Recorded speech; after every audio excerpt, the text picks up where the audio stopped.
was preparing this clip, I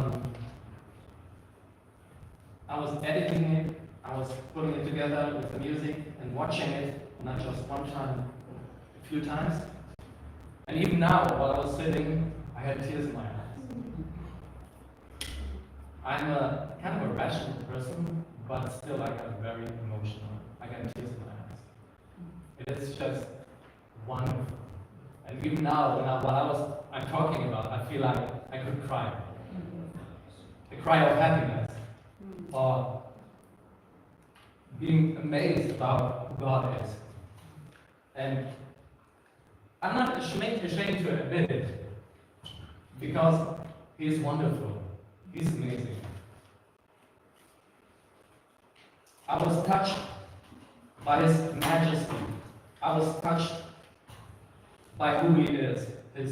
The incomprehensible beauty, the colors, the details, the wonders, the miracles, the beauty. It's just amazing. It's astonishing. God's creation. His generosity, and this is just the tip of the iceberg. There is so much more. His generosity and His power are infinite. Tears in my eyes. That's not a surprise.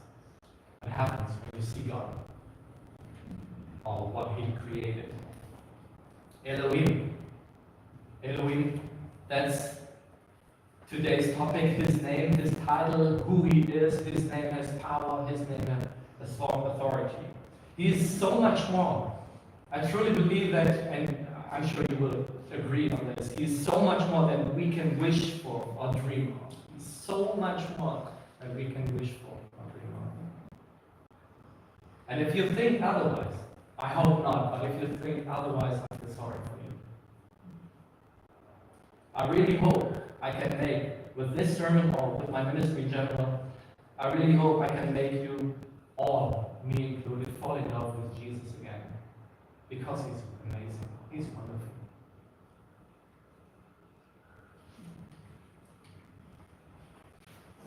Others. Is that correct? The pronunciation? Others? Others? Yeah. They're amazing. They're beautiful in general. I mean, just nice. They are so cute. One of the astonishing things about them is that they hold hands. You see here? They hold hands while they are sleeping. And they do it because they don't want to float away from each other. God's creation, Elohim. Or this one, the pistol shrimp. That's the name, pistol shrimp. One of the loudest animals in the world is a pistol shrimp, just 2 centimeters long. The pistol shrimp is able to close its claws so quickly that it creates a bubble that collapses and produces a loud bang that is even louder than the sonic boom of the Concorde, which is the aircraft. The shockwave can reach 230 decibels. That is quite loud. That is very loud, making it louder than a rifle shot. The bubble, which implodes for fractions of a second, can also generate temperatures of 4,400 degrees, almost as hot as the sun, and it kills its prey. Or this one, the swift. Swifts spend almost their whole life in the air. They can fly for almost the whole year without ever landing. A whole year without ever landing. That's so crazy. The study has shown that a swift only took a break for 2 hours over a period of 10 months. 10 months of flying, and just in this time, 2 hours of a break. On this one, a common garden snail. Many people don't like them, but a common garden snail has 14,000 teeth. 14,000. Their microscopic teeth are called radula, and some species even have over 20,000 teeth.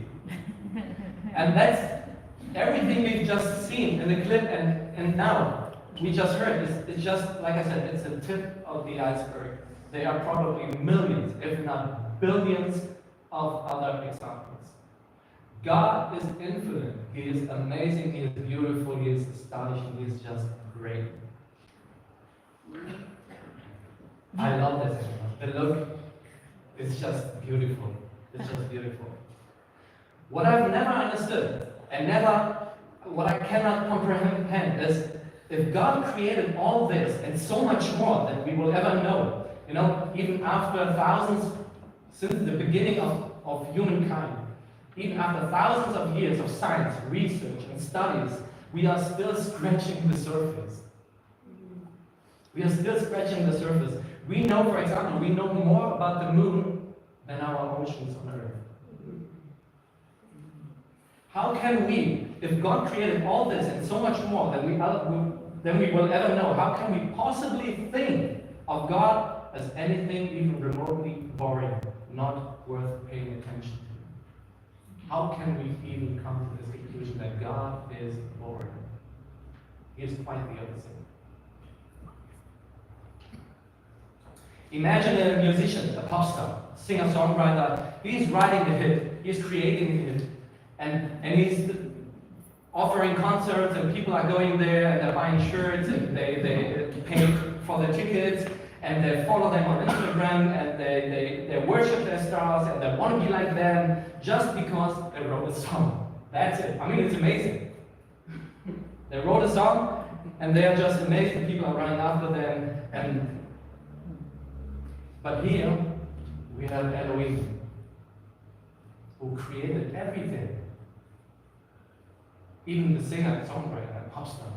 He created everything.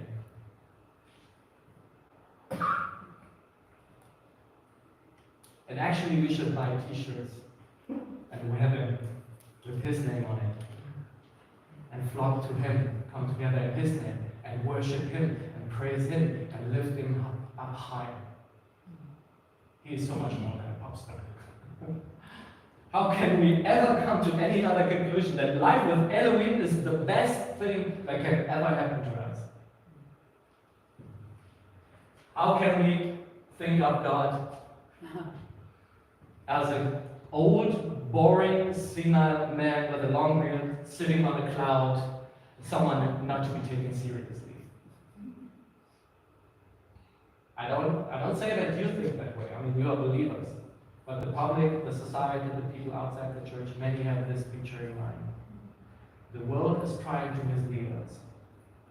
And we still fall for it too often. How can we, in the slightest thing, after all we've seen, just seen, that Elohim, our Creator, and all His power, all His majesty, is someone who is boring, someone to play games with, someone to ignore or disrespect? Does someone really think that he can get away with it? Elohim, the creator of the universe? If people think that God is boring, then that is... So don't be offended if I say this, but I think if people come to the conclusion that God is boring, then it's our fault. The fault of the believers of the church. Because he's not, he's quite the opposite. And we should reflect that. We should express it. Be salt and light. Be amazed about this God and reflect it in your daily life. We know him. As believers, we met him. We can prove them wrong. We can tell them, no, God is so much different. He is amazing. He is wonderful. He is Elohim, the Creator. Life with him is the greatest adventure of my life. And many of you, or all of you, would agree. The greatest thing in my life is to spend my life with him. There's nothing, no money, no fame, I would trade for it. Everything the world can offer, everything with money and fame and whatever, is worth nothing compared to what life with him means. Elohim, the Creator, Elohim. He is the one who created all what we have just seen. And we haven't even talked about the human body. We haven't even talked about the plants, the trees, the fruit, the vegetables, with the wonderful colors and incredible taste. And all this, the rivers, the seas, the stars, the sun, the moon, the galaxy. There's so much more. There's so much more. We have not the time to fill the picture. But he's all powerful. He has no limit. He is infinite. He is our God, our Father, Elohim. He is with us. And He is here, right now. This is the basic meaning behind the name Elohim. Elohim has a meaning of kind of infinite, almighty, the strongest authority. That's behind the name Elohim. He is the creator, He is the sustainer, the supreme judge of the world, the strongest revealed authority. That's who He is. And Elohim is the name, the title is one of the most frequently used names for God in the Holy Scriptures. It occurs over 2,400 times in the Old Testament. And it starts here, the very first verse in the Bible, Genesis 1, verse 1. In the beginning, God, Elohim, created the heaven and the earth, which includes us. He made us, the heaven and the earth. Then the word Elohim appears 31 more times, just in the first chapter of Genesis alone. 2 chapters later, in chapter 3, the same book, Genesis, 2 chapters later, we see that another force is trying to achieve the opposite. God created, and then a force starts to appear who tries to achieve the opposite. His intention is not to create, but to destroy what Elohim has created. On one side, there is Elohim, the creator, the strongest revealed authority. On the other side, we see there's the God of this world, the devil. And we read about that, for example, in 2 Corinthians 4, verse 4. The God of this world has blinded the minds of the unbelievers so that they cannot see the light of the gospel and displays the glory of Christ, who is the image of God. We could even say, blinded their minds so that they cannot see in creation who God really is, how beautiful He is, the God of this world. So we have the creator God, Elohim, and then the opposite, the devil, is showing up and trying to destroy what God has created. Elohim is the one who created the heavens and the earth, and the devil is the one who tries to destroy what has been created, which means you. You are included. He wants to destroy you. He wants to finish you. He wants to make you down. That is why there's almost no place on earth where people have not waged war throughout history. He destroys. Even today, He destroys whatever is in His power. There is no, this is the reason why we have conflicts in the Middle East, in Ukraine, and many other places in the world. They are in shadows and collapsing. There are not places, these are not places of preservation of God's creation, but of destruction. And that is why we also are on the brink of World War III. That's what I see. We are on the brink of World War III.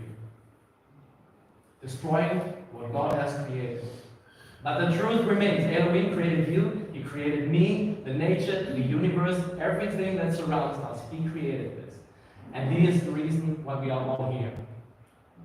He is the reason why we are coming together. I have, maybe you wonder why I have a pen here, but let me ask you, what is this? I already mentioned it. How do you know that?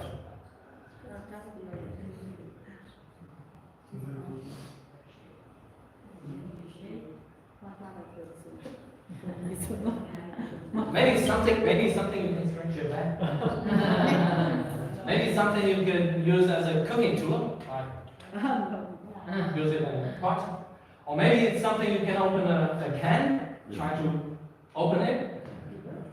Or maybe you can put it even on a shelf, on a bookshelf, to keep your books upright, so to cover them, protect them.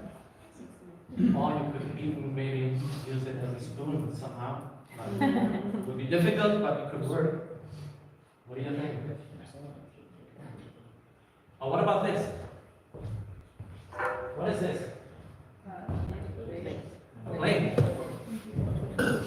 How do you know that? Someone told you it's a plane. Yeah. Maybe I could use it maybe to play frisbee. Or I could use it as a to fan. I mean, it's raining. Maybe I could use it as a fan when it's hot. Or you can use it as a garden tool for shoveling some soil. Could work, who knows? Or as a doorstop to keep the door open. You know, when we create something, we know the intention of the purpose. We know the intention and purpose of all the things because they are designed to fulfill a particular need. The hammer, for example, maybe we were told as a child that our parents told us, "This is my child. This is a hammer. You use it for this and this purpose." And you got older and you learned the details, all the details. It has a handle that is easy to grip, comfortable to grip. It's a nice grip. The head is made of strong and durable metal. It has a flat side for hammering the nail, yes, and a curved side for pulling out the nails, so you can pull them out. And the weight is well balanced. It's not too heavy. And the length is perfect, not too long for the angle which you use it for. So that's a hammer. It's perfect design for this purpose. Because all of this, because of all of what I just described, we don't put it in a cutlery, in the kitchen, we put it on a workbench or in a garage. We know because it's for this purpose. And the same for this one. That's a very, very complex machine. This one is, you build microchips with this one. That's what I read. For example, if you see a complex machine like this one, and believe me, your body and you yourself, you are much more complex than this one. For example, if you see a complex machine like this one, a machine you've never seen before, who do you think knows best what this machine is for and how to use it? The creator. The creator who made and designed the machine. He knows what's best and how to use the machine.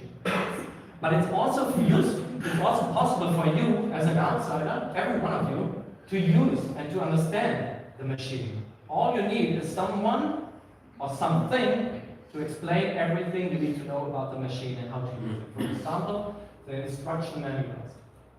If you have that, you could be qualified and ready to use this kind of a machine. I heard a joke recently. I'm not good at jokes, but men say often that a woman should come with instructions. Have you heard that? Men say a woman should come with instructions. But what's the point of that? Have you ever seen a man reading the instructions? I like it. It's true. It's true. What we need to do is read the instruction manuals, and that's our Bible. We need to read the instruction manuals.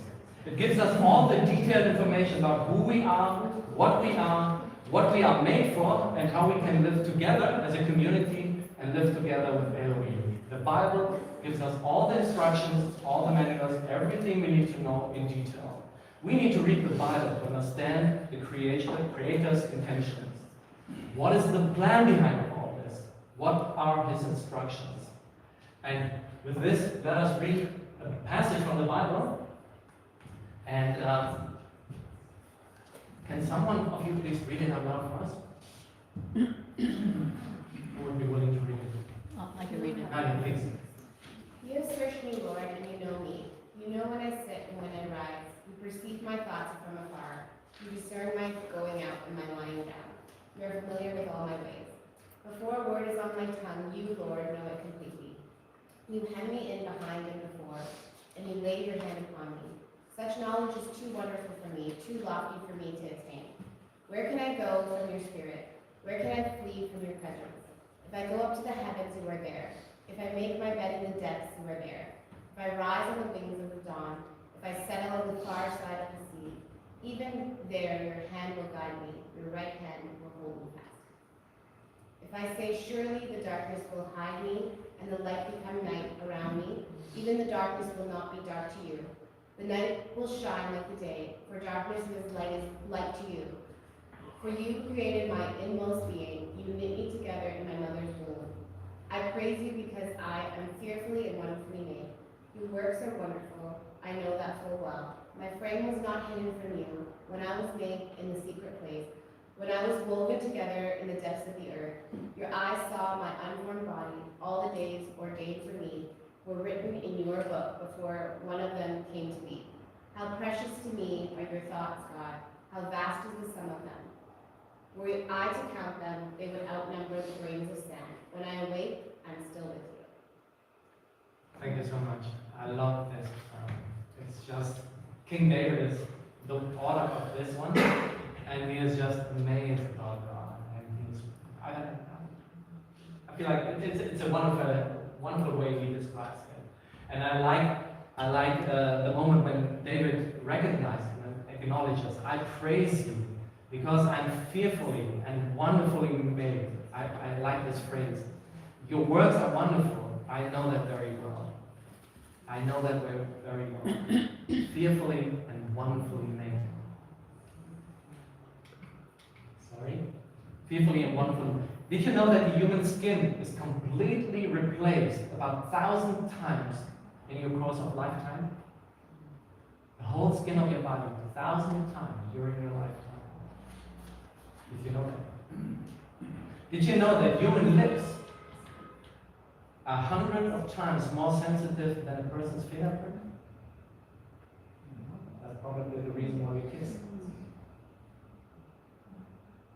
You and every one of you, every single one of you here, are fearfully and wonderfully made. You should know that very well too, like David. You are fearfully and wonderfully made. Some of us may have been told by our own family, parents, partner, maybe colleagues at school, that we were not fearfully and wonderfully made. Maybe you experienced it in a different way. Your response should always be, I praise you, God, Elohim, because I'm fearfully and wonderfully made. Your words are wonderful, and I know that very well. Maybe your experience was day after day, week after week, year after year, in your childhood, you were told that you were not fearfully and not wonderfully made. Maybe not in a direct way, maybe in a more hidden way, through comments or the way you were looked at.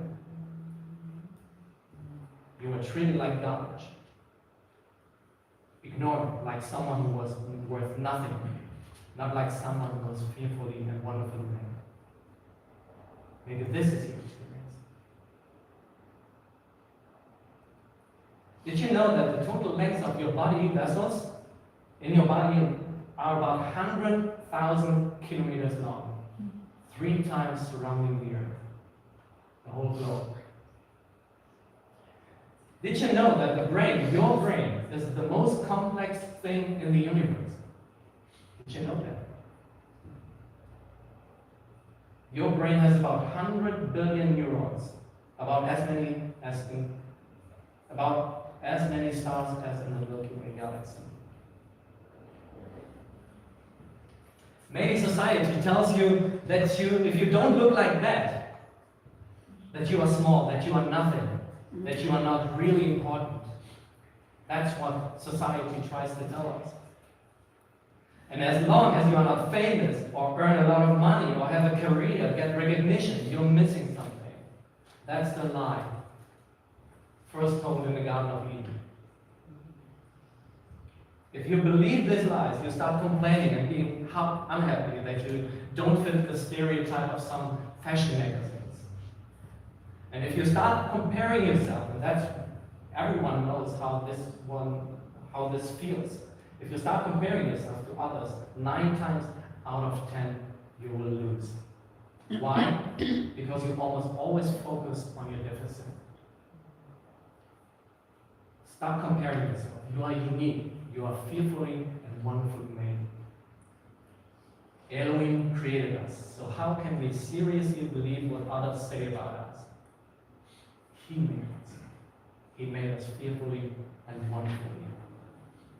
We must learn. That's what I try to tell myself and remind myself over and over again. I try to see things, people, situations, and myself. I try to see them with God's eyes, with Him eyes, through His eyes. Elohim, you are his creation. If you hate yourself, if you complain about your existence, you are condemning the Creator himself. You condemn the one who created you.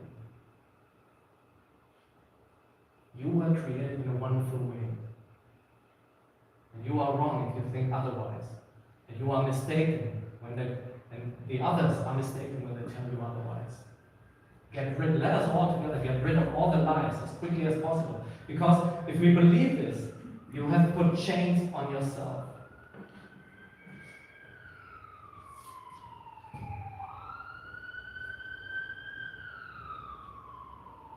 There's another aspect. Elohim is a creator. He gives life, he preserves life. And not only the devil tries to destroy everything that God has created, we humans also destroy consciously, unconsciously, intentionally, unintentionally, almost everything that he has created. That's why the world looks like the way it looks. We destroy. Maybe intentionally, maybe unintentionally. You harm Elohim's creation when you lie. You destroy Elohim's creation when you hurt people, when you steal. You destroy Elohim's creation when you jump from one relationship to the other to satisfy your sexual lust. You destroy his creation and harm his creation when we look down on people by being ignorant and selfish. We destroy his creation when we are open to addiction, to porn, to gambling, to shopping, whatever addiction it might be. You destroy Elohim's creation and yourself. What can we do? You are fearfully and you are wonderfully made. If you can break free on your own, let's help each other. That's what the church is for. Let's help each other. God is willing to help us. That's the reason why he came. He's willing to help us. That's why he became flesh. He's willing to help us. He has the authority to help us. And we as believers of Christ, we can believe, we can help each other. But we must submit, acknowledge, and submit to him as a creator. If you don't let go, you will lose. If you stay alone, you will lose.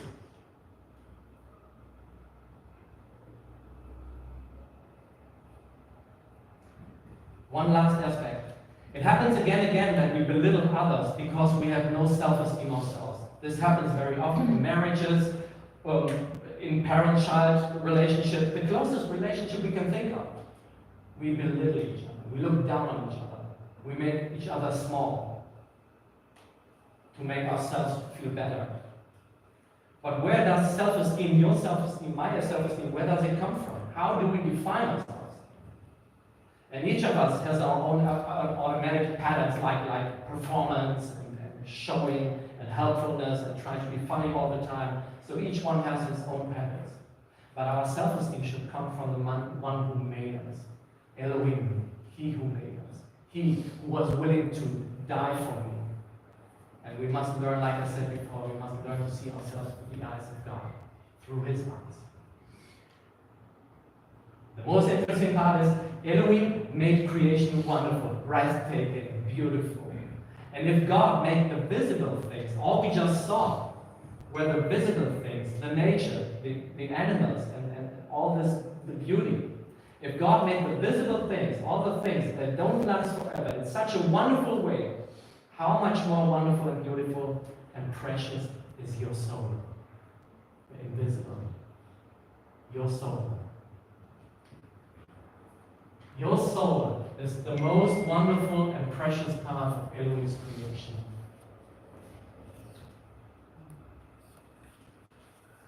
Your soul is the most wonderful and valuable part of Elohim's creation. Jesus did not come to save our bodies. Of course, he cares for us, for our needs, but the visible things are finite.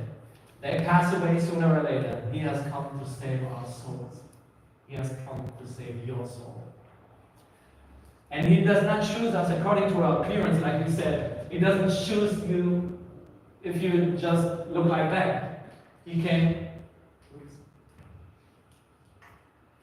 not to choose us according to our appearance or social status. He doesn't care what nationality you have. He doesn't care if you're a man or a woman, if you're tall or if you're small. He doesn't care about those things. Those things will end. He came for our souls.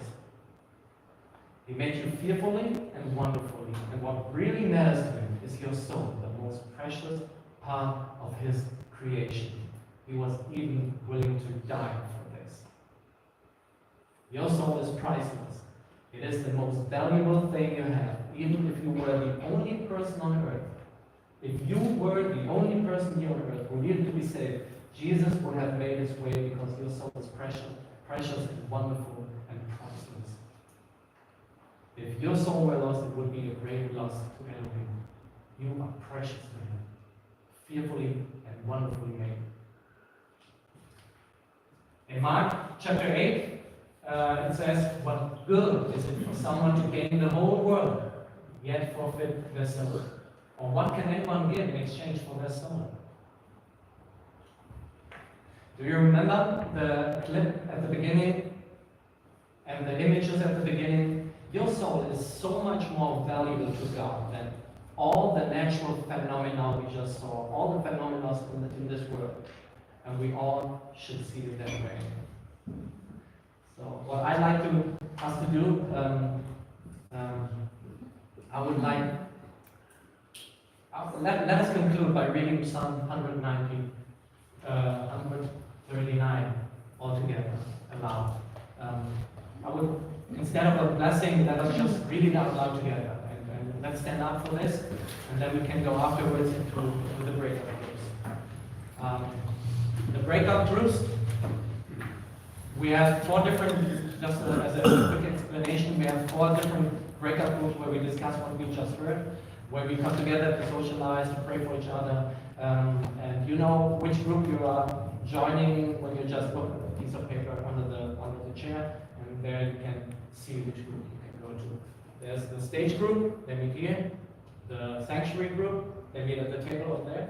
The Bible study group, they are on the room on the left, this side, and the all-purpose room, which is right beneath this one. So let's close by reading it out loud together. This wonderful psalm.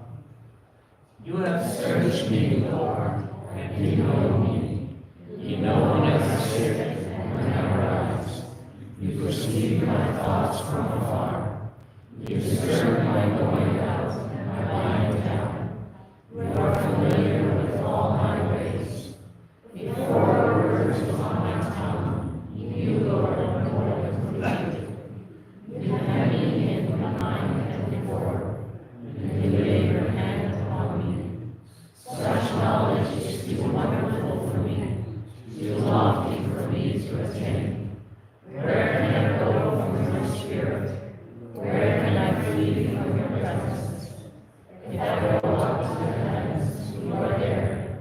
If I make my bed in the depths, you are there. If I rise on the wings of the dawn, if I settle on the far side of the sea, even there your hand will guide me, your right hand will hold me fast.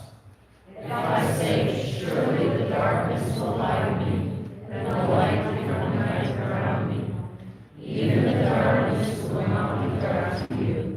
The night will shine like the day, for darkness is as light to you. For you created my inmost being. You knit me together in my mother's womb. I praise you because I'm fearfully and wonderfully made. Your works are wonderful. I know that full well. My frame was not hidden from you when I was made in the secret place, when I was woven together in the depths of the earth. Your eyes saw my unformed body. All the days ordained for me were written in your book, before when and then to be